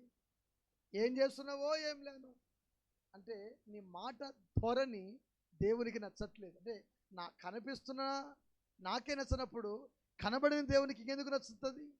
అర్థమవుతుందా మీకు? ఇంకెందుకు నచ్చుతుంది అంటే మాట తీరు వర్ణ నచ్చలేదు. గమనించాలి. సరే నేను పిలిచాను, అమ్మా ఇంతకు మీరు ఏం చేస్తుంటారు తల్లి, మీ ఆయన ఏం చేస్తాడు అంటే, మా ఆయన మార్కెట్లో ఉల్లిగడ్డ వ్యాపారం చేస్తాడు అనింది. సరే తల్లి మరి ఎంత ఆదాయం వస్తుందంటే, బాగానే వస్తుందండి మార్కెట్లో అని చెప్పేస్తుంది. మరి ఏం చేస్తాడమ్మా డబ్బులు అడిగా, రోజు సిగరెట్ ప్యాకెట్లు, రోజు బిర్యానీ. కర్నూల్లో గాయత్రి హాస్పిటల్కి ఎదురుగా గుర్రపు పందాలు ఒకటి ఉంది, తెలుసలేదు మీకు? ఆ గుర్రపు పందాల దగ్గరికి వెళ్తాడు. నువ్వు సంపాదించింది గుర్రపు పందాలకు, బిర్యానీలకు, సిగరెట్లకు, మందుకు ఖర్చు పెడుతుంది. ఇంకా నువ్వు ఎప్పుడు దీవించబడతావు? ఎప్పుడు ఆశీర్వదించబడతావు? అర్థమవుతుందా? నువ్వు సంపాదించిందల్లా కూడా అక్కడే పెట్టు. అమ్మ మరి చర్చికి రమ్మనొచ్చు కదా మా బ్రదర్ని అని నేను అడిగితే, మా ఆయన రాడండి అంటే, పనిచేసేది ఆయన, సంపాదించేది ఆయన. ఆయన సంపాదిస్తున్నాడు, మంచిదే కాదనట్లేదు. ఎక్కడ ఖర్చు పెడుతున్నాడు? ఎలా నువ్వు దీవించబడుతున్నావు? ఎలా ఆశీర్వదించబడతావు? సంపాదించింది కోటరు కొనుక్కోకుండా, ఇప్పుడు 500 నీ కూలైతే 500 కూల్లో 300 రూపాయలు 400 రూపాయలు ఒక కోటర్ పెట్టి కొనుక్కొచ్చుకున్నావు అనుకోండి, మంచి కోటర్ కాస్ట్లీది కొనుక్కొచ్చుకున్నావు అనుకోండి, 400 ఉంటుంది అనుకోండి. ఆ 400 పెట్టావు, 100 రూపాయలు ఉంటుంది. ఆ 100 రూపాయలు నీకు ఛార్జీలకు అయిపోతాయిగా. ఇంట్లో భార్య పిల్లలు ఏం తినాలి? కుటుంబం ఎలా గడవాలి? అర్థమవుతుందా? ఇల్లు ఏ విధంగా అభివృద్ధిలోనికి రావాలి? నువ్వు చేసే వ్యాపారంలో రోజుకు 3000 నుంచి 5000 రూపాయలు ఆదాయం ఉంది. ఈ 5000లో నీవు తినడానికి 1000 రూపాయలు ఖర్చు పెడుతున్నావు. ఒక్కడే తింటావా? నీతో పాటు నలుగురిని పిలుచుకుంటావు. నలుగురిని పిలుచుకుంటే 1000 రూపాయల బిర్యానీ కావాల్సిందేనా? ఇంకా పైన పడొచ్చేమో హోటల్లో కూర్చుంటే, అవునా కదా? అంటే ధనమంతా కూడా సంపాదిస్తుడు కానీ దుర్వినియోగమునకు ఖర్చు పెడుతున్నాడు. ఖర్చు పెట్టినందువలన ఆ కుటుంబము ఆశీర్వదించబడుతుందా, శాపానికి గురవుతుందా? చెప్పాలమ్మా, చెప్పాలి. ఏమవుతుంది? ఆమె వచ్చి నా మీద అడిపోస్తూ ఉంది. సరే నేను ఇంటికి వెళ్ళి ఎవరో ప్రార్థన చేసొద్దామని ఆ ఇంటికి వెళ్తే ఆమె కొడుకు, ఆమె కూతురు సినిమా చూసుకుంటూ కూర్చున్నారు. ఏం చూసుకుంటూ కూర్చున్నారు? సినిమా చూసుకుంటున్నప్పుడు సాయంకాలం కాగానే కుటుంబ ప్రార్థన చేసుకునండి. కుటుంబం అంతా, అయ్యగారు, అమ్మగారు, మీ పిల్లలు ఇంట్లో కూర్చొని కుటుంబ ప్రార్థన. నీ ఇల్లు దీవించబడని చెప్తున్నాయి మాటలు. ఎక్కడ నీకు దొరకవు. నీ ఇల్లు దీవించబడడానికి ఒక చిన్న లాజిక్, ఎలా ఆశీర్వదించబడాలి నిన్ను నీవే పరీక్షించుకో. ప్రతిరోజు ఉదయం లేవంగానే దేవునికి ప్రార్థన చేసుకోవాలి, పనులకు వెళ్ళాలి. ప్రతిరోజు సాయంకాలం ఇంటికి తిరిగి రాగానే అంత వండుకోవాలి. తినడానికి ముందు వచ్చి రావడమే నాకు ఆకలి కూడిపెట్టు అనకుండగా నువ్వేం చేయాలంటే ప్రార్థన చేసుకున్నాం పదా. ఏం చేసుకోవాలి? కొర్నేలి ప్రతిరోజు 3 గంటలప్పుడు ఏం చేశాడు? ఏం చేస్తారు ప్రతిరోజు కొర్నేలి? తన ఇంటి వారందరితో కలిసి దేవునికి ప్రార్థన చేస్తున్నాడు. కొట్టు చప్పట్లు గట్టిగా. ఆయన డ్యూటీ, ఆయన సమయం అది. ప్రతిరోజు 3 గంటలు, 3 గంటల వేళ. అది ఏ టైమో, రాత్రి కాలమో, మధ్యాహ్న కాలమో, సాయంకాలమో, ఆ దేశంలో ఉన్న పరిస్థితి అలాంటిది. ఆయనకు అనుకూలమైన టైం అది. నీ టైంలో ప్రతిరోజు సాయంకాలము లేక రాత్రి 7 గంటలకు లేక 8 గంటలకు మోకరించి ప్రార్థన చేసుకోండి. కుటుంబం అంతా ఒక పాట పాడుకోండి, వాక్యం చదువుకోండి, ఒక అధ్యాయం.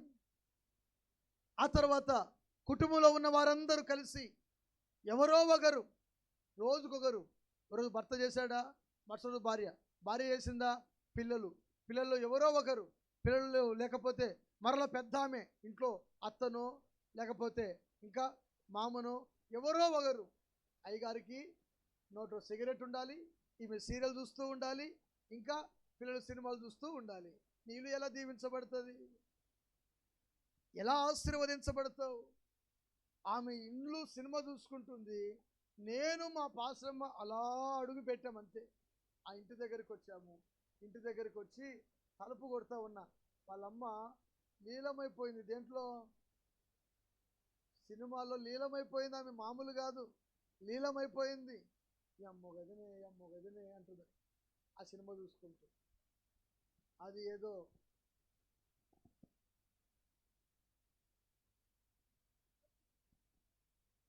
అది చూస్తూ ఉంది అంటే ఏపుతారు కదా కొంచెం దాంట్లో ఏడుపు ఎక్కువ కదా. ఆమె ఈమె ఏడుస్తూ ఉంది ఎమ్మో గదిన అని. నేను మా పాశ్రమ తలుపు దగ్గర నిలబడి తలుపు కొడతా ఉన్నా. పలకలే. అలా కూతురు బయటకు వచ్చింది. అమ్మ పాస్టర్ వచ్చాడే అనింది. అనేసరికల్లా అమ్మో ఇప్పుడే పాస్టర్ వచ్చాడా, తక్కువ టీవీ బంద్ చేసి అయ్యా వందనాలయ్యా ఎప్పుడు వచ్చినా పాస్టర్ గారు రండి రండి రండి అని పిలిచింది. లోపల పోయా. గుడిసెది గుడిసె వంగి వెళ్ళాల ఇంట్లోకి పోతే. నిజమండి, వంగి వెళ్ళాల కిందికి. ఎలా దీవించబడతావమ్మా నువ్వు, ఎలా ఆశీర్వదించబడతావు. ఆ ఇల్లు ఎలా ఉందో తెలుసా, ఇంట్లో కొబ్బరికాయ కట్టారు ద్వారబంధురాలు. 3 ఏళ్ళ నుంచి చర్చకొస్తుంది. మళ్ళీ బాప్తిజం తీసుకుంది, బలలో చేవేస్తుంది. ఏం కట్టింది గుమ్మానికి? రాగి రేకు కొబ్బరికాయ కట్టిందండి. దేవుని వాక్యం అంటుంది, నీ గుడారములో నుండి దుర్మార్గమును దూరముగా పారవేసిన ఎడల నీ ఇల్లు ఆశీర్వదించబడుతుంది. హల్లెలూయా. నీ కుటుంబం అభివృద్ధిలోనికి రావాలన్నా, ఆశీర్వదించబడాలన్నా, నీ పిల్లలు అభివృద్ధిలోనికి రావాలన్నా, నీ ఇంట్లో ఏదైతే చీకటి శక్తులు ఉన్నాయో, నిమ్మకాయలు, బెరపకాయలు, గుమ్మడికాయలు, టెంకాయలు, ఏది కూడా నీ గడప గుమ్మములకు ఉండకూడదు. నీ గుమ్మములకు ఏముండాలో తెలుసా? యేసు రక్తము పోయబడాలి. కొట్టు చప్పట్లు గట్టిగా సరిగా. నీ గుమ్మానికి యేసు రక్తం పోయబడాలి. నీ గుమ్మము గుండా ఇదిగో నువ్వు లోపలికి వెళ్ళినప్పుడు దీవించబడతావు, వెలుపలికి వచ్చినప్పుడు దీవించబడతావు. ఎప్పుడు అంటే యేసు రక్తము నీ ఇంటికి ఉన్నప్పుడు, నీవు పరిశుద్ధునిగా పవిత్రాలుగా నీవు ఉన్నప్పుడు నీ ఇంట్లో ఏ అపవిత్రత కనబడకూడదు. నీ ఇల్లు దీవించబడాలి. ఆశ్చర్య తిడుతూనే ఉండాలి. ఎవరిని తిడుతుండాలి? ఎందుకంటే పాస్టర్ బదులు పలకడగా, ఇంకో మాట మాట్లాడగా. ఎందుకంటే పాస్టర్ది ప్రేమ. ఒక మాట తిట్టినాడు అనుకోండి, ఒకవేళ తిట్టాడనుకోండి, పడతాడు పాస్టర్, ఎదురు మాట్లాడు. కొట్టాడనుకోండి, ఏమోలయ్యా అను మళ్ళీ మరుసటి రోజుకే సేవకునికున్న గుణం చూడండి. అయ్యా వందనాలయ్యా. ఒక ఆయన నన్ను కొట్టాడు పరిచర్యలో ఉన్నప్పుడు. శంపం మీద ప్రార్థన చేస్తూ ఉన్నా, కొట్టాడు. చివరికి ఆయన కుటుంబము శాపముతో నింపబడి ఆ మధ్యకాలంలో చనిపోయాడు. పెద్ద వయసు కాదు, హార్ట్ అటాక్ వచ్చి చనిపోయాడు. దేవునికి ప్రార్థన చేశాను, కానీ నాకు ఆయన మీద ఎలాంటి కోపం నాకు లేదు. 2 రోజుల తర్వాత ఆయన దారులు నాకు ఎదురు పడితే, అయ్యా వందనాలయ్యా అని చెప్పాను నేను. సరేలే అనుకుంటూ పోతున్నాడు. వందనాలు చెప్పొచ్చుగా, సరేలే అనుకుంటూ. అంటే ఆయన కూడా నామోషిగా ఫీల్ అవుతున్నాడేమో. అయ్యో ఎందుకు కొట్టాను సేవకుని. గమనించాలి, కుటుంబము ఆశీర్వాదాలు లేకుండా పోవడానికి గల కారణము ఈజీగా సేవకుని మీద మాట్లాడడం, ఈజీగా సేవకుని అనడం. ఇలాంటివన్నీ దేవుడు కౌంటింగ్ చేసుకుంటూ ఉంటాడు. ఇదిగో నీ నోరు, నీ జీవితము, నీ ప్రవర్తన, నీ విధి విధానము ఎలా ఉండాలి దేవుడు లెక్కేసుకుంటాడు. గమనించాలి, ఆశీర్వాదాలు పొందకుండా ఎందుకు మనం పోతున్నామంటే దేవుని మాటకు మనము విధేయులు కాలేకపోతున్నాము, దేవుని వాక్యానికి మనము లోబడలేకపోతున్నాము కనుక ఆశీర్వాదము లేకుండా పోతుంది. అబ్రహాము అంతగా ఆశీర్వదించబడడానికి గల కారణం ఏమిటంటే, 1 అబ్రహామును దేవుడు పిలిచాడు, ఈ గ్రామానికి వెళ్ళు, ఈ ప్రాంతానికి వెళ్ళు అంటే దేవుని మాటకు విధేయునిగా ఉన్నాడు. వంటలకు వజ్రాలు ఎత్తగలినంత ఆశీర్వాదముతో అబ్రహాము నింపబడ్డాడు. కొట్టు చప్పట్లు గట్టిగా బిగరగొట్టండి. నా సేవ పరిచర్యలో 8 మందితో పరిచర్య ప్రారంభించామండి. ఎంతమందితో పరిచర్య ప్రారంభించాను? 8 మందితో పరిచర్య ప్రారంభించాను. ముగిస్తా ఇంకొక 5 నిమిషాల్లో. ఈ పరిచర్య చిన్న గుడిసె అద్దెకు తీసుకున్నాను. స్థలం గుడిసె అద్దెకు తీసుకున్నా. 300 రూపాయలు దాని అద్దె. 12వ సంవత్సరం 2012 నేను 2009వ సంవత్సరంలో సేవకు వెళ్ళిపోయినానండి. ఈ 2009వ సంవత్సరంలో ప్రభువు నన్ను 2009వ సంవత్సరంలో ప్రభు నన్ను తన సేవ కొరకు పిలిచాడు. నేను కర్నూలులో ఒక రెడ్డి గారి ఇంట్లో పనిచేసే 10 సంవత్సరాలు. అయితే అక్కడ పని చేసిన తర్వాత ఆ రెడ్డి గారి ఇంట్లో పనిచేస్తున్నాను. 2007వ సంవత్సరంలో ప్రభును తెలుసుకున్నాను. 2008వ సంవత్సరంలో మారు మనసు పొంది పాపక్షమాపణ పొంది బాప్తిసం తీసుకున్నాను. 2008 గతించిపోయిన తర్వాత 2009వ సంవత్సరము ఇలాగే మే నెలలో గాలులు వానలు విపరీతంగా ఉంటాయి. నా చిన్న సాక్ష్యం ఇది. గాలులు వానలు విపరీతంగా, అంటే ఎప్పుడు ఏ విధంగా సడన్గా లేస్తాయో తెలియదు. అలాంటి గాలులు. నేను ఉన్న ఇల్లంతా కూడా చుట్టూ కాంపౌండ్ వాల్ ఉంది. నాకు ఒక గది, ఆ గదికి ఆనుకొని బాత్రూమ్ కూడా ఉంది. సాయంకాల వేళ నేను ముఖము కడుక్కొని బాత్రూంలో ముఖం కడుక్కొని పోదామని ఆ బాత్రూమ్ వాకిటి ముందర నిలబడ్డా. గమనించాలి, దాని ముందర కాంపౌండ్ అవతల గిబ్సన్ కాలనీలో ఒక పెద్ద బిల్డింగ్, 3 అంతస్తుల బిల్డింగ్ పైన సింగిల్ పార్టీషన్ ఇటుకతో గోడ కట్టి రేకులేశారు. 3 అంతస్తుల పైన టెర్రస్ పైన రేకులేశారు. సింగిల్ పార్టీషన్ ఇటుకతో గోడ కట్టి రేకులేశారు. ఆ రేకులు ప్లాస్టింగ్ చేయలేదు దానికి, ఆ గోడకు.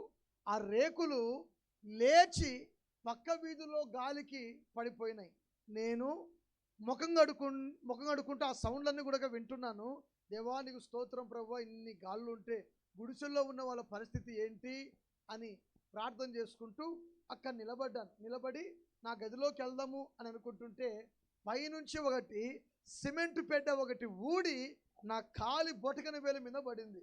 అప్పుడు నేను యేసయ్యా అని గట్టిగా అరిచిన వెంటనే గమనించాలి ప్రభు బిడ్డలారా, ఒక చెయ్యి, మనం గొడవకి వెళ్తాం కదా, గొడవకి వాంతను ఎందుకు రారా గుంజమా అలకరే గుంజమా అంటే ఎంత స్పర్శ, ఎంత బలం గుంజుతాం మనము, వాంతం మనకెందుకురా అని చెప్పేసి ఆ చెయ్యి పట్టి గుంజేటువంటి స్పర్శ ఎంత బలంగా ఉంటుందో నాకు తెలుసు. ఇదిగో ఆ చెయ్యి స్పర్శ నా చేతిని పట్టుకొని ఇదిగో బాత్రూమ్ లోపలికి లాగేశారు. లోపలికి నేను వచ్చాను. నేను నిలబడిన చోట నేను లోపలికి వచ్చేసరికల్లా పైన ఉన్న గోడంతా కూడా ఊడి మోకాలు ఎత్తులో ఇటుక పెళ్ళలు, సిమెంట్ పెడ్డలు అన్ని కూడా దారి పొడవున పడ్డాయి. రెప్పపాటున ఇంతలో అక్కడికి పోలేను, ఇక్కడికి పోలేను. గాలి కొంచెం నిమ్మలించిన తర్వాత దేవా నీకు స్తోత్రం ప్రభువా అనుకుంటూ ఆ ఇటుకల మీద ఎక్కి నా గదిలోకి వెళ్ళి ప్రార్థన చేసుకున్నా.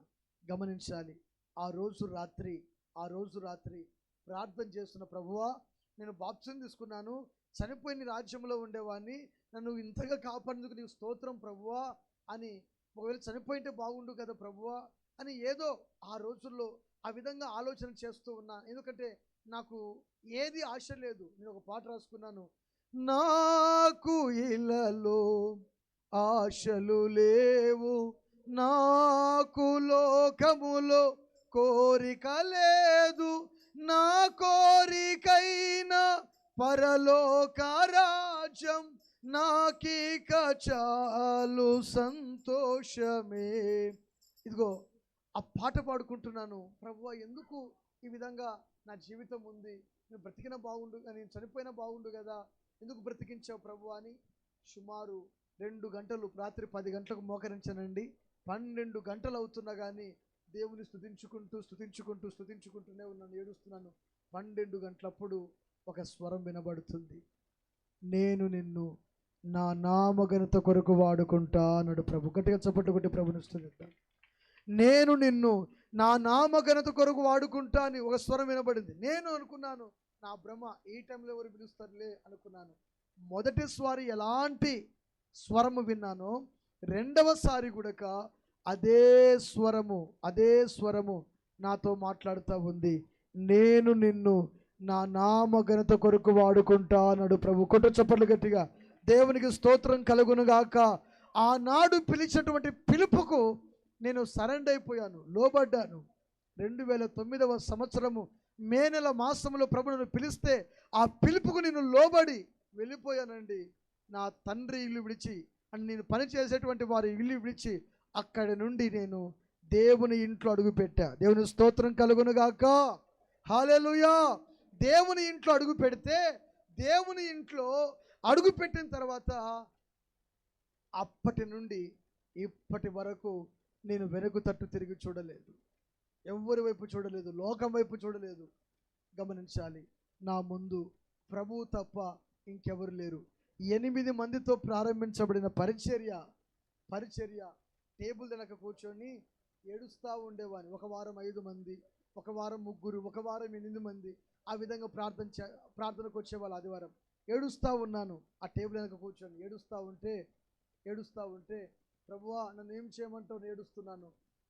వారం రోజులు 10 రోజులు ఉపవాసం ఉండి ప్రార్థనలో ఉన్నానండి. 10 రోజులు. ఈ 10 రోజులు ఉపవాసం ఉండి ప్రార్థన చేస్తూ ఉంటే మరుసటి వారానికి 12 మంది మందిరానికి వచ్చారు. కొట్టు చప్పట్లు గట్టిగా. ఆ మరుసటి వారానికి 20 అంటే డబల్ అవుతున్నారు. 24 మంది ప్రార్థనకు వచ్చారు. ఆ ఇల్లంతా ఫుల్ అయిపోయింది. చిన్న గుడిసె, దీంట్లో సగం ఉంటుందేమో, ఫుల్ అయిపోయింది. ఏం చేయాలో అర్థం కాదు. చిన్న గుడిసె, ఆ గుడిసెలో నేను ప్రార్థన చేసుకుంటున్నాను. గమనించాలి, ముగిస్తున్నాను నేను. ఈ గుడిసెలో ఫుల్ అయిపోయిందని చెప్పేసి ఇంకో చోటికి వెళ్ళిపోయాను. అక్కడ ఫుల్ అయిపోయింది. అక్కడికి 70 మంది విశ్వాసులు వచ్చారండి. కొట్టు చప్పట్లు గట్టిగా. ఈ 70 మంది విశ్వాసులు వస్తే అక్కడి నుంచి ఇంకో చోట విశ్వాసులందరము కలిసి ఒక స్థలం కొనుక్కున్నామండి. అక్కడ మందిరం వేసాము. ఈరోజు 150 మందికి పైగా విశ్వాసులు ప్రతి ఆదివారం కూడుకుంటున్నారు. కొట్టు చప్పట్లు గట్టిగా. ప్రతి ఆదివారము నా YouTube channel pastor Daniel Horeb అని మీరు సెర్చ్ చేస్తే మా ఛానల్ ఉంటుంది. అందులో మా పరిచర్య ఫోటోలు అన్నీ కూడా, వీడియోలు అన్నీ కూడా ఉంటాయి. చూసి ప్రభులో ఆనందించండి. గమనించాలి, ఈ పరిచర్య ఎంతగా విస్తరించడానికి ఎవరు జోక్యం చేసుకుంటే ప్రభువే జోక్యం చేస్తున్నాడు. కానీ ఒకటి, ఆయన పిలిచినటువంటి పిలుపుకు నేను లోబడ్డాను. ఈనాటికైనా సువార్తను ఆపట్లేదు. హల్లెలూయా. గ్రామాలు తిరుగుతున్నానండి. సంద పడితే కానుక వేయమంటే ఎంత వేస్తారండి? అన్ని రూపాయి బిల్లలు, 10 రూపాయల బిల్లలు, 5 రూపాయల బిల్లలు. సంద ఈనాటికైనా కానీ అదే కానుక. కానీ నేను ఒక గ్రామానికి సువార్తకు మీటింగ్కి వెళ్తే నాకు 8,000 నుండి 10,000 రూపాయల వరకు ఖర్చు అవుతుంది. మా వెహికల్స్ కానీ, ట్రాన్స్పోర్ట్ కానీ. గమనించాలి, సంగీతం పిల్లలు ఈ రోజుల్లో లేరు, కానీ మొన్నటిదాకా అంటే నేను చేసిన గ్రామాలు అంటే సంగీతం వల్ల కానీ, అంటే పరిచర్యలో ఎంతో ఖర్చు. అంత ఖర్చు, ఫ్లెక్సీలు వేసి కానీ, పోస్టర్లు వేసి కానీ, స్టేజీలు కట్టి కానీ, ఎంత ఖర్చు అంటే అంత ఖర్చు. ఎవరి కొరకు అంటే దేవుని మహిమ కొరకు మాత్రమే. హల్లెలూయా.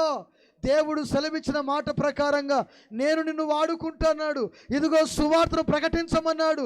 ప్రభు యొక్క వాక్యము వ్యర్థము కాకూడదు, సువార్త వ్యర్థము కాకూడదు.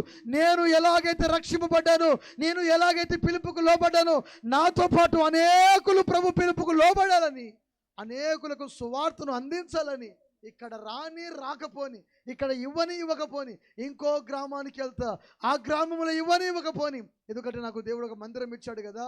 ఆ మందిరంలో పరిచర్య, ఆ మందిరంలో వచ్చిన కానుకంతా కూడా దేవుని యొక్క సువార్త నిమిత్తము. ఇంట్లో సరిగ్గా కూరగాయలు కూడా తీసుకురానండి. నేను ఇంట్లో కూరగాయలు కూడా తీసుకురాను. పాస్టర్ అడుగుతుంది, అవి తీసుకురావచ్చు కదా పాస్టర్ గారు, ఏమైనా తీసుకురావచ్చు కదా అని అడుగుతుంది. కానీ ఒకసారి పాస్టర్ అడగలేదు, ఎందుకండి పాస్టర్ గారు, ఎందుకు లేండి, ఉన్న పరిస్థితులు బాగాలేవు కదా అని, ఏదో కొన్ని తీసుకురండి అని అడుగుతుంది.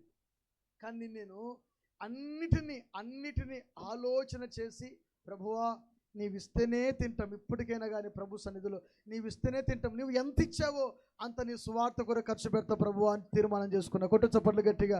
ఎంతైనా రాని, ఎన్ని లక్షలు పెట్టి మీటింగ్లు చేస్తామండి, లక్షలు పెట్టి. ఈ పాస్టర్ గారు ఉన్నారు కదా, సుందర పాస్టర్ గారు, లేదండి, ఈయన ప్రారంభంలోనే లక్షలు ఖర్చు పెట్టి మీటింగ్ చేశాడండి. 2016 అనుకుంటా, 2019 సంవత్సరంలో లక్షలు పెట్టి ఖర్చు పెట్టాడు. సేవకుల్ని పిలిపించాడు. సభలు భయంకరంగా బ్రహ్మాండంగా అప్పటికి ఆయన చేతి పని ఉన్నది. ఆ చేతి పని పక్కకు పెట్టేసి సంపూర్ణంగా దేవుని యొక్క సువార్త నిమిత్తము తీర్మానం చేసుకొని సేవకు చిత్రం అన్నిటిని వదులుకున్నాడు. కేవలం సువార్త మీదనే ఉన్నాడు. ఆ సువార్త కొరకు తన ఆస్తిని కూడా కమ్మడానికి సిద్ధంగా ఉన్నాడు. ఎందుకయ్యా ఆయనకి ఇంత త్యాగము ఏం అవసరమయ్యా అంటే దేవుని సువార్త ప్రకటించబడాలి. కొట్టు చప్పట్లు గట్టిగా. దేవుని సువార్త ప్రకటించబడాలి. సేవకులు వచ్చారు, సేవకుల ద్వారా బలమైన వర్తమానం అందించబడాలి. ఎవరి కోసము? ఇప్పుడు మీ గ్రామంలో సువార్త పెట్టడానికి ఆయన ఎంతో ఖర్చు పెట్టాడు. గమనించాలి నా ప్రియమైనటువంటి దేవుని బిడ్డరా. దేవుని యొక్క సువార్త వ్యర్థము కాకూడదని ఈ ప్రయాస మాత్రమే. కొట్టు చప్పట్లు గట్టిగా. పిలువబడాలి, అనేకులు ఏర్పరచబడాలి. ఆశీర్వాదమునకు వారసులుగా మేము ఎలా అవుతున్నామంటే విశ్వాసుల ద్వారా ఆశీర్వాదానికి వారసులం అవుతున్నాం. ధనం ద్వారా కాదు. దేని ద్వారా? దేని ద్వారా? విశ్వాసుల ద్వారా. విశ్వాసులే. ఇప్పుడు పౌలు గారు అంటారు, సంఘములోని విశ్వాసులంట కిరీటమునంది రత్నముల వలె ఉన్నారంట. దేవుని స్తోత్రం కలుగునుగాక. హల్లెలూయా. ఈ లోకములో మాకున్న ఆస్తులు పోయినా, పాస్తులు పోయినా, అప్పుల పాలైపోయినా ఒకటి, పరలోక రాజ్యానికి వెళ్ళినప్పుడు యేసయ్య మమ్మల్ని పిలుస్తాడు. మమ్మల్ని పిలిచినప్పుడు మా తలపైన కిరీటం పెడతాడు. కిరీటానికి ఏముంటాయి తెలుసా? రాళ్ళు ఉంటాయి. ఉంటాయే ఉండవా? రత్నాలు ఉంటాయి కదా. ఈ రత్నాలన్నీ కూడా మీరే. కొట్టు చప్పట్లు గట్టిగా. ఆ రత్నాలన్నీ మీలాంటి విశ్వాసులే. మీలాంటి విశ్వాసులు తలపైన ఒక కిరీటముగా ఉన్నప్పుడు అక్కడ మాకు దొరికేటువంటి ఆ ఆనందమే వేరు, ఆ సంతోషమే వేరు. కారణం ఏమిటంటే మేము ఆశీర్వదించబడింది దేవుని సువార్తలో విశ్వాసులు సంపాదించి ప్రభు కొరకు నిలబెట్టుటయే మా పని. కొట్టు చప్పట్లు గట్టిగా. మీరు ఏ సహవాసమైనా కావచ్చు, ఎక్కడికైనా మీ పరిచర్య ఉండవచ్చు, కానీ ఒకటి చెప్పగలుగుతున్నాను, దేవునిలో మనము నమ్మకముగా ఉన్నప్పుడు దేవుడు నిన్ను ఆశీర్వదిస్తాడు. హల్లెలూయా. దేవుని సువార్తలు నా వరకు నేను నమ్మకంగా ఉన్నాను. నా ప్రభు నన్ను దీవిస్తున్నాడు. ఈనాటికైనా గ్రామాలు తెలంగాణ ప్రాంతంలో మొన్నటి దినమున పోయిన వారములో జులకల్లో, తుమ్మిలలో సువార్త సభలు భయంకరంగా జరిగాయి. గమనించాలి నా ప్రేమటువంటి దేవుని బిడ్డరా. నందికొట్కూరులో జరిగాయి సభలు. ఆ తర్వాత ఇక్కడ జరిగాయి. ఇది అయిపోయిన తర్వాత 18, 19, 20 తేదీల్లో కర్నూలు దగ్గర ఎల్పేట అనే ఒక చిన్న ఊరుంది. ఆ ఊరిలో సువార్త సభలు. ఆ తర్వాత షాద్ నగరు, షాబాదు తెలంగాణ ప్రాంతము. ఆ తర్వాత ఇంకా కొంకల కొన్ని గ్రామాలు, కొన్ని ప్రాంతాలు భయంకరమైనటువంటి సువార్త పరిచర్య. విరామములే. మా పిల్లలు అన్న ఈ రోజున రెస్ట్ తీసుకునే టైం ఒకటి ఉంది. ఎప్పుడు? ప్రభు వస్తాడు. ప్రభు వచ్చినప్పుడు రెస్ట్. దేవుని స్తోత్రం కలుగునుగాక. అంతవరకు యేసుప్రభు ఏం చెప్పాడంటే పగలు ఉన్నంత వరకే పని చేయాలి నువ్వు. రాత్రి అయితే అందరూ పండుకుంటారు, పని జరగవు. అవునా కదా? పగులే కోత కోసేది, పగులే నాట్లేసేది, పగులే విత్తనం వేసేది, పగులే మందు పెట్టేది, ఎరువు వేసేది. రాత్రి పెడతారా? పలకరే. ఒక ఆమె అంటది, దయ్యాలతో సొప్పకోత గొప్పించామండి మేము రాత్రులతో. ఏం గొప్పించిందో వెళ్ళండి. గమనించాలి. దేవుని వాక్యం అంటుంది పగలు ఉన్న అంటే సువార్త ప్రకటించబడుతున్నప్పుడే, సువార్త వినబడుతున్నప్పుడే మీరు విని ఆశీర్వదించబడుదురుగాక, దీవించబడుదురుగాక. ఈ సువార్త ఒక రోజు వస్తుందంటే, ఈ సువార్త ముయ్యబడేటువంటి ఒక రోజు వస్తుంది. అప్పుడు ఎవ్వరు కూడా సువార్తను ప్రకటించలేరు. ఇప్పటికే సేవకులను చంపాలని 103 మందిని సేవకులను చంపాలని ఒక లిస్ట్ ప్రిపేర్ చేశారంట. మెయిన్ సేవకులు ఇప్పుడు టీవీలో స్పీకర్లుగా చలనమవుతున్నారు కదా, అలాంటి సేవకులందరూ కూడా ఒక టార్గెట్ పెట్టి లేపేయడానికి ప్లాన్ చేశారంట. ఇంకేమీ లేదు. ఆ సేవకులందరూ అయిపోయారనుకోండి, ప్రపంచవ్యాప్తంగా సువార్త ప్రకటించబడుతున్నది. మన భారతదేశమే నెంబర్ 1 స్థానంలో ఉంది. కొట్టు చప్పట్లు గట్టిగా. సువార్త ప్రకటించే విషయంలో మన భారతదేశమే నెంబర్ 1 స్థానంలో ఉంది. అందుకని గమనించాలి, ఈ సువార్త ఇంతతో అంతరించబడిపోతే ఇంకా మిగిలేది ఏముండదు. ప్రభు రాకడ వచ్చిందనుకోండి, ఇంతలో నీవేమవుతావంటే ఎత్తబడతావు. పరిశుద్ధులందరూ ఎత్తబడతారు. ఆ పరిశుద్ధులందరూ కూడా విడవబడతారు. గమనించాలి. విడవబడినప్పుడు గుండెలు బాదుకుంటావు. తల్లి జాడ పిల్లకు లేక పిల్ల జాడ తల్లికి లేక ఆ రోజు శ్రమ నుండి తప్పించే నాదుడు లేడు. ఎవడు ఆ రోజు శ్రమ నుండి తప్పించేటువంటి నాదుడు ఎవరు కూడా లేరు. అందుకే ప్రకటించబడుతున్నప్పుడే నీవు విందువుగాక. హల్లెలూయా. నువ్వు ఎందుకు పిలువబడ్డావంటే పరిశుద్ధులుగా ఉండడానికి, రెండోది ఆశీర్వాదమునకు. అమ్మ చెప్పాలి తల్లి, ఎందుకు నువ్వు పిలువబడ్డావు? ముగిస్తాను, అయిపోయింది. దేనికి పిలువబడ్డావు చెప్పాలి, అందరూ చెప్పాలి బిగ్గరగా. బోలో యేసు మహారాజుకే, రాజుల రాజుకే. ఇందాక పాస్టర్ గారు చెప్పారు, మీ నోర్లు కూడా ఏం చేయాలంట? ఏం చేయాలి? మీ నోర్లు పని చేయాలి. ఆశీర్వాదమునకు వారసులుగా ఉండడానికి పిలువబడ్డావు. రెండోది, మొదటిగా పరిశుద్ధులుగా ఉండడానికి పిలువబడ్డావు. రెండోది, ఆశీర్వాదమునకు వారసులు అవ్వడానికి పిలువబడ్డావు. గనుక ఈ సభల ద్వారా నువ్వు ఆశీర్వదించబడి పరిశుద్ధపరచబడి యేసుక్రీస్తు ప్రభునందు విశ్వాసం ఉంచి ఆయనలో నీవు స్థిరపరచబడదువుగాక. హల్లెలూయా. శ్రేష్టమైన ఆశీర్వాదం నీ కొరకు, నా కొరకు, మనందరి యొక్క పాపాల కొరకు ఆ కలువరి శిలువలో 2025 సంవత్సరాల క్రిందట ప్రాణము దారబోసిన యేసు వైపు చూస్తేనే నీకు రక్షణ కలుగుతుంది. హల్లెలూయా. దేవుడు తన పరిశుద్ధ వాక్యము దీవించి ఆశీర్వదించునుగాక. ఆమేన్. ప్రేమగల తండ్రి, పరిశుద్ధమైన దేవ, ఇంతవరకు నీ బిడ్డలు విన్న వాక్యాన్ని దీవించండి, ఆశీర్వదించండి. వాక్యము ఎత్తుకొని వెళ్ళిపోకుండా నీ బిడ్డల హృదయాలు స్థిరపరచబడినట్లు సహాయము దయచేయమని యేసుక్రీస్తు పుణ్యనామములో కోరుకొనుచున్నాను తండ్రి. ఆమేన్. థ్యాంక్ యూ పాస్టర్ గారు. వందనాలు.